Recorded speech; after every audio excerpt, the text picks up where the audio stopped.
Hey guys, this is the Don0926, and welcome to my unboxing and review of the 1990s movie, Donatello. I was saving Donatello for last, but to show everybody that I do read my comments and I do take your opinions into consideration, someone did request Donatello, and I thought I'd do him right now.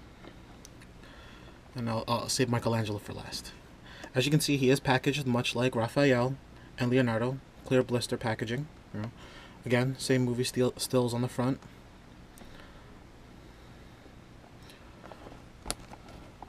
On the back is the same thing. It's pretty much the same thing. It just shows you what's in the set, what figures to look forward to, and just a brief origin story of the Turtles, thanks to Peter Laird and Kevin Eastman. I'm going to try and keep this video short, mainly just because all the articulation points, the colors, and the build of the Turtles are the same. I'm just going to try and talk about the differences. Okay?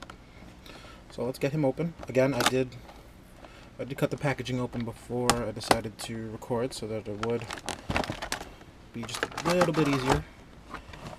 At the same time, he does come with the same little paper thing. There you go. I'm not going to open that because I opened both of them in the other two videos, and I figured I'd keep this one sealed. Or whatever.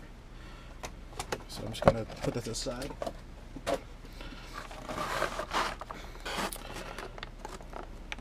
So Donatello is my favorite Ninja Turtle. I never understood why. I guess it was just because his name had Don in it. But at the same time, I like that he was always the really smart one.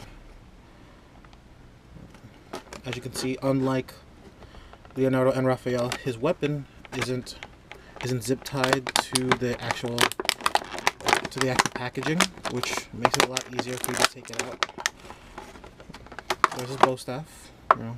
Again, it's just molded from one brown piece of plastic, I guess. And then in the middle here it's painted so that, again, looks like leather. It's pretty cool. Now, I'm not sure if it's mine, but if you look at it, it seems just a little bit crooked.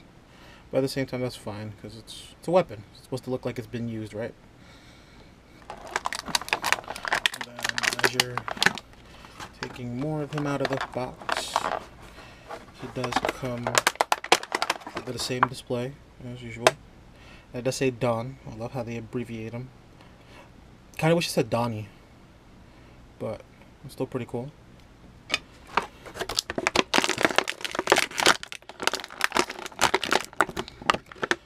just give me 1 second to put this to the side, and then we'll continue. As you can see, articulation points are pretty much still the same with all the figures. There's nothing too different. Mainly the actual build of the turtle is just a little bit different. I will say this, Donatello's joints here in the shoulders are a little easier to bend than his counterparts, than his brothers. At the same time, he does have the same belt, much like Leo, that can be removed. That's kind of not fair. I'm guessing Michelangelo can't remove his then either. But I guess I'm gonna have a hard time putting that down. Oh, there it is.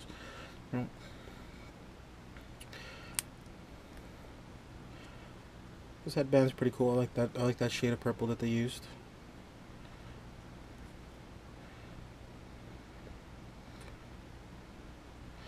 Now I didn't talk about this before with Leonardo and Raphael, but they are showing teeth.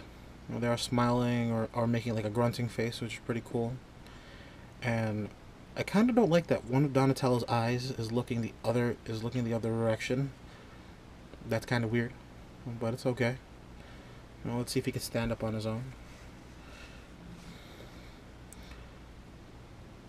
He can. Let's put his bow staff in his hands, which is pretty cool. At first I really didn't like the whole his hand. You have to like close their hands for certain things. But I have to say, it has grown on me. I kind of wish that a lot more figures would take this point of articulation. But at the same time, I do enjoy the fact that SH Figure Arts comes with multiple hands. There's Donatello holding his bow staff. Oh, see, but that's my only beef. Like, they are sometimes a little loose, and then when you go to close them, I'm worried about like the pieces snapping off. See. It's a little hard to close. Just be careful with that. Little point, little tip there, a little point to make. Just be careful, because essentially, you probably you probably will damage the figure if you keep going at it. See, there's Donnie holding his weapon. Looks pretty great. At the same time, he does have a holster in the back.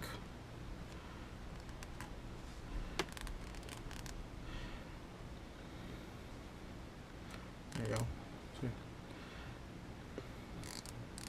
It does seem a little loose to me, but at the same time, it does make the figure look great. Here's Donnie standing on the display.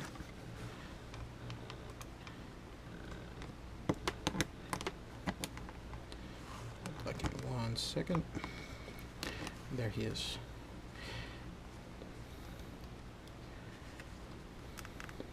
You know, I thought the hefty shell on the back would actually be a problem for the figures, but I have to say that it actually does bode well for them, because essentially the top portion here is pretty heavy.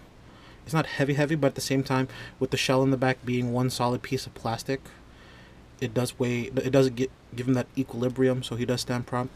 He does stand perfectly. I kind of wish the only other articulation I wish that was in the figure was a mouthpiece, so that they can open and close their mouths. I understand that they wanted to give the whole show teeth thing, but at the same time, I kind of wish you can close this. All in all, he is a great figure. Again, he does have the same articulation points, much like Leonardo and Raphael. And at the same time, some of his rubber pieces do come off also, much like they do. Much like theirs did, or do. See his little wiggle here. Again, he's a great figure. I'm glad that I have him. And if you are looking to get your own, you could hit Big Bad Toy Store or ToysRUs.com. I am pretty sure Amazon does have them, but it might be a third-party seller, so you gotta worry about that a little bit, because they might try and gouge you. And from what I've heard from some of the people that I talked to on toy forums, Michelangelo is sold out on the Toys R Us website. Alright. Once again, if you did enjoy this video, just hit like or subscribe, and leave your comments below and what you'd like to see in the next video. Alright guys, until next time, geeks.